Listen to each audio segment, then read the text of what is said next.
be doing some black paint on it, so let's get to work. Alright, so we start off by just finding a good spot for the car. Don't jack it up yet. You still want to break your wheel nuts loose.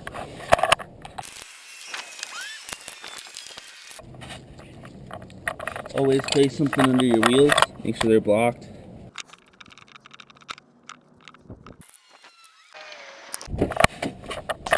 Always pull the e-brake.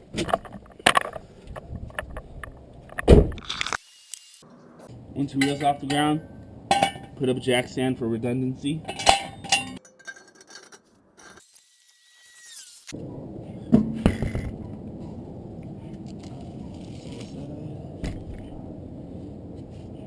Let's do the other side.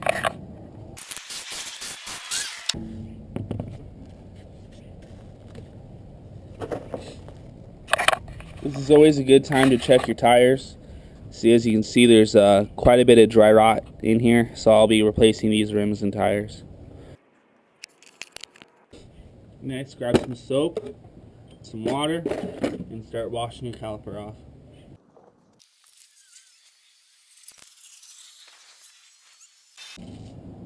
Okay, now that you got the grime off, you just want to wait for it to dry. Now I got this painting caliper kit.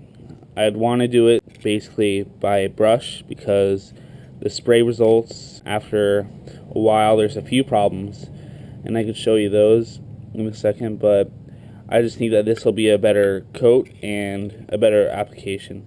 So it comes with a cleanser to clean your wheels off, tape to block anything off you don't want painted, paintbrush to mix the paint, and of course this is black paint. Now, I've done the spray paint before. There's a few problems with it. First of all is overspray. Say you're masking off the whole area here and you're spraying into the wheel well. Well, the paint gets sort of trapped in here, and then as soon as a light breeze comes along, it'll blush and get the rest of your car. So I just want to try it this way. So for my other calipers, you can see it got a good coating, but as far as longevity, it sort of cracks right off. So you might not be able to get the best longevity for the spray paint, even though it works really well. So I just noticed that I'd rather try paint this time rather than spray paint, or rattle can, whatever you want to call it. Let's start by using the cleanser.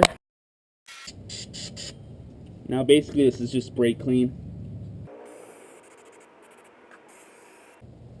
It's doing a good job of getting all the extra grime I didn't get off. This is the oil and black material you can see. So it works good. Tape it up, get any parts that you don't get painted.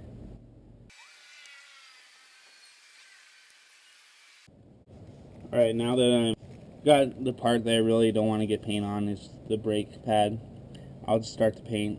I'm a little bit painter than I am a rattle canner, so I'll just be able to knock this out pretty fast. Start by shaking your can. Get something to open it, of course. Grab a rubber band. Put it around the can.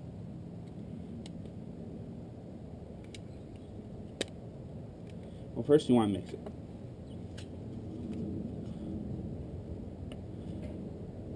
Grab a rubber band, put it around.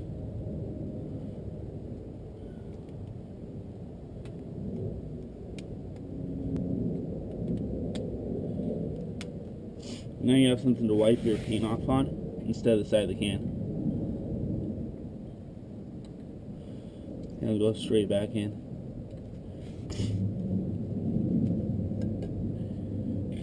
Now that your caliper's all dry, get ready to paint it. Make sure you don't put it on too thick. You don't want drips, then that'll look pretty bad. Not that people are going to look at it, but just be clean. Nice strokes in the same direction usually will be the best.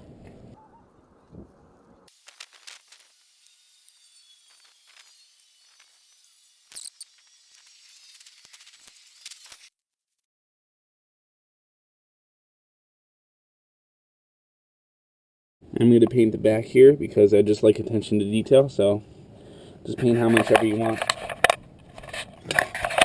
Alright, that should be it for that. Got a pretty good coating. I didn't get much mess anywhere else. Maybe a little dot there, but that's about it. Looks decent. I'll probably put another coat on once it's all dry. Looks like it goes on really thick and looks like it's not going to be chipping anytime soon.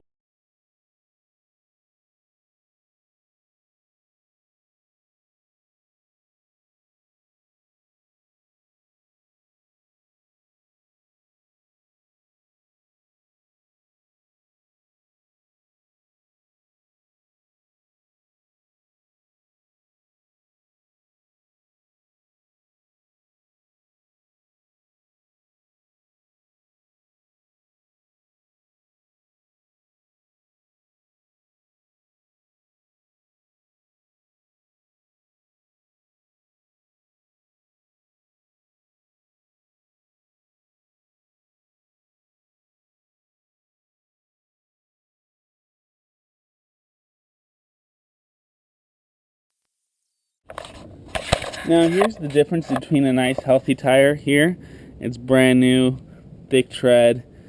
You know, it's comparable to something like this, which is a little worn down. If you can see, it's got some dry rot here and the cracks here. So this is just typical use of, you know, the heat into the tires, cracks becoming bigger, and then where it just comes to be unsafe, really. This isn't really that bad, but it's not good either, so it's nicer that you get new rubber on here, no cracks. Just wanted to show you the differences in between maybe a tire that's getting a little weathered and a brand new tire. So I'm going to put the rest of this car together.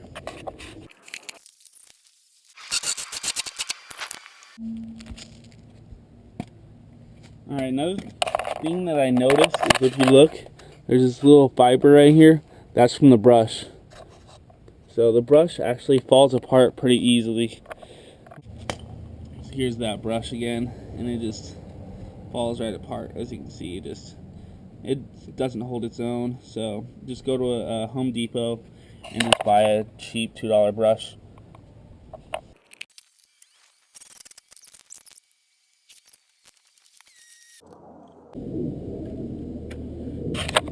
Don't forget to go around and double check all your lug nuts that are tight. Last but not least, don't forget to put your center caps back on to avoid any dust getting your spindle nuts. You don't want dust getting in your spindle nuts. Water helps keep corrosion down, and just easier to get them off next. And of course, don't forget what I did, and just take the tape off. After you put all your center caps in,